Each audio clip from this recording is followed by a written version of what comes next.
This is the Eye for an Eye channel. Welcome to today's show. You may remember in the past I covered the Netflix quote-unquote phenomenon, the Squid Game. And I'm covering it again because there's a new Squid Game. But no, it's not the typical Squid Game fictional show. It's actually now called the Squid Game Challenge, where people are actually signing up for the game. Now, if you remember the premise of the film, it was people competing for a big cash prize. And unlike shows where you get eliminated and you go home, in the fictional movie or TV series, whatever it was, you actually would be murdered, right? So now, of course, we have a TV show where people are signing up for it. Now, we all obviously are going to assume they're actually not going to get murdered, but they are going to get mock murdered. And it wouldn't surprise any of us in the future if people do sign up for the show and they do announce that they will actually literally murder people, and they would still sign up because we're living amongst literally the zombie apocalypse where these people would literally sign up knowing that they are likely to be murdered. And why would we be surprised in the future if that does happen? We are dealing with people who think that men could have babies and 5-year-olds should castrate themselves, so why wouldn't we? And at the same time, maybe it would be a good thing for a lot of these people to herd themselves out or thin themselves out if they signed up for that. But the reality is that they have a show now, and I want to show you this because this has to do a lot with Freemasonry as well. They're signing up for this show, they're competing for money, and they're getting mock killed at the end of the show. This is what Freemasons do. These are the rituals that they perform. Now, we know that they have mocking rituals, and they have human sacrifice rituals as well. That's right, even in your own town, where you will find a Freemasonic lodge. If you're new to all this, every town in America has one. And if it's not in your town, it's right on the border of your town. And on top of that, I guarantee you know a Freemason or two. Now, Freemasons, of course, are cloaked with quote-unquote secrecy, but it's not so secret anymore because everybody's pretty much figured out who's awake, who they are. The problem is that they still are allowed to exist and be tax-exempt on our land. And these are the things that they're doing, which are mock rituals I'll show you after the fact. But I want to show you this with Squid Game, the Squid Game Challenge, how these people are signing up for the Squid Game Challenge, trying to win money. And eventually, I'm sure that, again, this will turn into an actual real sacrifice on television because of the way things are headed. It shouldn't surprise us. I wouldn't also be surprised to see the Hunger Games movie turn into a real-life show as well, or just our reality, which I'll get into after. But here is what's going on with the Squid Game Challenge. Behind-the-scenes look of Squid Game, The Challenge, the hit reality show based off the popular Netflix series with the biggest game show prize ever, $4.56 million. Will Reeve, there's a looming lawsuit as well. Yes, there is, Robin. Good morning. The original scripted Squid Game was a surprise smash hit. The show was taut with drama and the highest stakes imaginable. This reality show is a faithful recreation with big money on the line. It's back. Let the game begin. Squid Game: The Challenge, a new reality competition based on Netflix's most watched show of all time, 2021's global sensation Squid Game.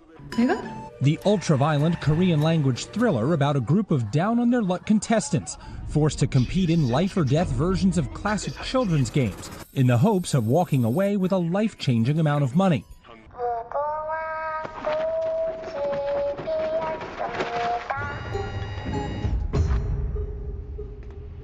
But this time, with 456 real people competing for a staggering $4.56 million jackpot. It's the biggest reality show prize in history. Big money for contestants facing economic uncertainty of their own. We wanted to represent people from all different walks of life. It's not a small amount of money. That is life-changing, I would say, for 99% of the people in this world. Painstakingly recreating the world of Squid Game. The noise went off, the doors opened, the guards walked in, and everyone's like, oh my God, I'm in Squid Game. The games themselves posing unique challenges for producers, like the Dalgona game, in which players have a limited amount of time to carve a shape out of a crispy cookie without breaking it. And, spoiler alert, a massive moral quandary still ahead as Mother Leanne faces off against her son Trey in a game of marbles. Most mothers would just let their kid win. What is going to happen there? I can't wait for people to watch it. The stakes in this show aren't quite as high as the original, where elimination is fatal. You have been eliminated. Squid Game is back, but as a game show. The first game is red light, green light. Squid Game: The Challenge is the highly anticipated spin-off of the most watched series in Netflix history. It pits 456 real-life contestants against each other to compete in games like Red Light, Green Light, just like in the 2021 original. This is not for the average person. Louisa Warwick is contestant 166. Going in, I knew it was going to be a really tough experience. However, in this version, nobody dies. They just get eliminated from the competition with paintball pellets. Those left are vying for the largest cash prize in game show history, $4.56 million. The reality show faithfully recreates Squid Game scenes. Check out the hopscotch game. In the original, you lose and drop to your death. In the challenge, if you lose, you still drop, but not to your death. Oh my God. For a 69-year-old man, these opportunities, they don't come very often. At 69, physician Rick Mercurio, otherwise known as contestant 232, is one of the oldest competitors and a fan favorite. Was it an overall positive experience for you? Probably the best time of my life. So again, the Squid Game, the South Korean drama series that was a sensation on Netflix back in 2021, where hundreds of players who were deeply in debt are invited to participate in a secretive competition with an enormous cash prize for those who successfully complete a series of games. What they don't realize until the first game is underway is that they're eliminated. When they're eliminated from each game, they will be murdered. Now, we don't even know what really probably happens to these people after they're eliminated from the show. I'm sure they probably do have something. Maybe they just get gang stalked after the show. But we do know that they are performing mock rituals where they're conveniently, in some of the clips that we saw there, they're shooting them, and I'm sure it'll change each episode, the ritual that's done, but shooting them with what looks to be a black goo paintball. Or is it really just black goo? And really, let's be realistic. I mean, most of those people probably have that same black goo they're getting shot with in their mock ritual inside their bodies already, and they willingly took it. But that's another story for another day. Now, when I talk about Freemasonry doing mock rituals, a lot of people don't realize what's going on in their town with these people. They're literally holding swords up to each other's throats. They're blackmailing one another. They're taking oaths of secrecy, and that's how we've really gotten into this mess. I know people always like to say, well, Freemasonry's not as big as you make it out to be, but it really is, you know, the core of it all, because this is how they've networked into other secret societies. This is how, you know, the Vatican, etc., they make them go through Freemasonry. All the people in politics, every single one of them has gone through either Freemasonry for males, and it's black, it's white, the Prince Hall, Freemasonry for blacks. There's many different ones for different, you know, ethnicities, etc., even though they're all working together for the greater good of the brotherhood. Same with the females with the Eastern Star. So let me show you this ritual, okay? Because this is pretty much what you're seeing here. These are the mock rituals that they take. They're pretty much normalizing these types of things in our society by having shows like this where they're doing mock murders. Here's the mock ritual from the Freemasons.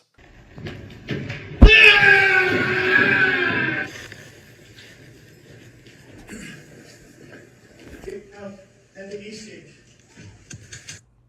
Grandmaster Hierophant, I'm glad to meet you. Give me the secrets of a master mason, or I will take your life. This is no time or place for the man, no secrets. Talk not to me about time, place, nations, or the completion of the temple. Give me the secrets of a master mason, or I will take your life. It behooves you in this rude and violent manner thus to demand no secrets. When the temple's complete, if found worthy, you'll then receive them lawfully as I have. You have passed Jubilo. Me you cannot pass. My name is Jubilo, well known for my determination of character. What I undertake, that I do. Give me the secrets of a master mason instantly, for I will take your life. I will not. What? Still persist? Then die.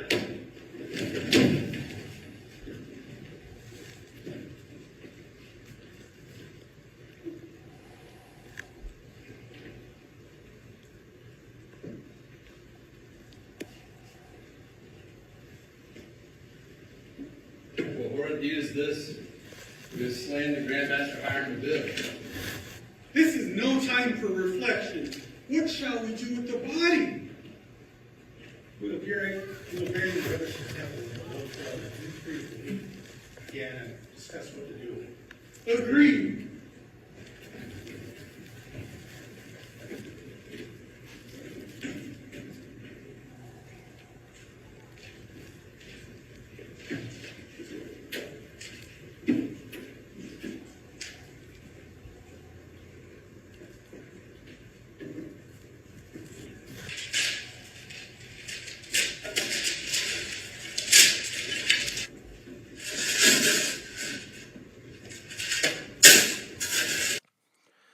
So would it surprise anybody, after all this that you're seeing here, if they eventually do go on there and actually kill them off and they sign up for it willingly, knowing what the results would be? Huh? Now, do you think any of these people who signed up for the show were like, wait, you're not really going to murder us, right? Right? They probably were like, no, but guess what? You got to have a magic potion if you want to compete on the show. And they're like, of course I will. So they don't really realize that they probably are already dying, if you catch my drift. But the Hunger Games is another that I wouldn't be surprised to see actually played out. Now, I don't know if it needs to be a game show or if it's just going to be the dystopian future that they're creating here. For those of you that don't know the plot of the Hunger Games stories, the story is set in dystopian future, which the nation of Panem, located in what was once North America, is ruled by a wealthy and powerful central government called the Capital. The Capital maintains its power by forcing each of the 12 districts that make up Panem to send one boy, one girl between the ages of 12 and 18 to participate in the annual Hunger Games, a brutal competition in which the young contestants, known as tributes, must fight to the death in a controlled arena until only one remains. Okay, and that goes, the plot goes deeper with people who revolted against the government, etc. Getting put into districts. Now, where do we see similarities? Well, we see similarities with red and blue states, do we not? When it comes to districts, you're going to be pretty much putting yourself in a district, whether it's a red or blue state, based on your ideologies, so they know exactly who to target and where. And nobody seems to be understanding that's what we're headed towards. That's why these states are they're making the governors, et cetera, like Newsom, like DeSantis, into celebrities in a sense, where they're household names. I'm telling you right now, for those of you that are younger, the older people would understand. 20 years ago, nobody living in New York would have a clue who the governor of another state was for the most part. Okay, it's very rare that you'd be like, oh yeah, I know the governor of Iowa, I know the governor of Texas, I know. They're like little mini celebrities at this point. In fact, they actually wield more power now than ever before as far as their social influence, because they're just getting pushed on talk shows, etc., over and over again, where they would never do that in the past because there's no ratings. Nobody would watch it. They turned it off, just like C-SPAN. Nobody would want to sit there and watch politicians talk. Now they're doing that because they're trying to use them as herders, herding people into states. So they come out and they talk about their ideologies, which they want to relate to and connect. And then you say, oh, I like that person, I would live in their state, et cetera, et cetera. Part of a herding mechanism. We're literally in the Hunger Games, or heading towards the Hunger Games. But back to the narrative here with the Squid Game, right? So let me just read to you a little bit about the game here. The challenge features 456 contestants, as you saw, competing to win $4.56 million, Netflix's largest cash prize in reality history. While the competition doesn't mirror the sci-fi show, when it comes to life or death stakes, competitors were dead serious about how they approached the game. I'm sure, like, as the show progresses, because it just started, I'm sure the rituals at the end, like, so if they shoot it with a paintball gun, I wouldn't be surprised if eventually they put them in a furnace, an inferno. I mean, they're going to do stuff like that, right? I think it's to start normalizing mock death rituals, because they normalize all Freemasonic rituals in our day-to-day life.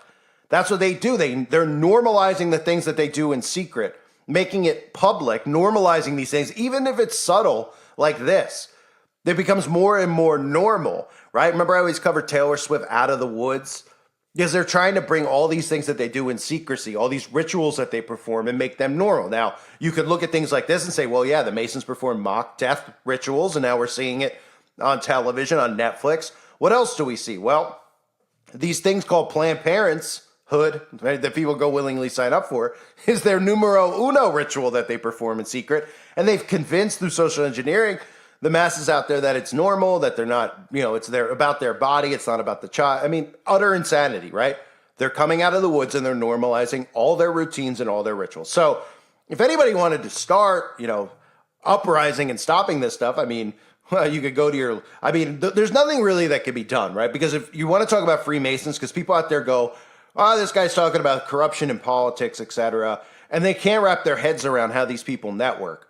I'm telling you right now, even on a township level, in a small town, your leaders in those towns are Freemasons, okay? Now, is the mayor going to come out and say it? No. And really what should have occurred is these people should have been arrested for treason a long time ago. Because, again, I should do a separate video about things done in secret, but does anything good come out in secret?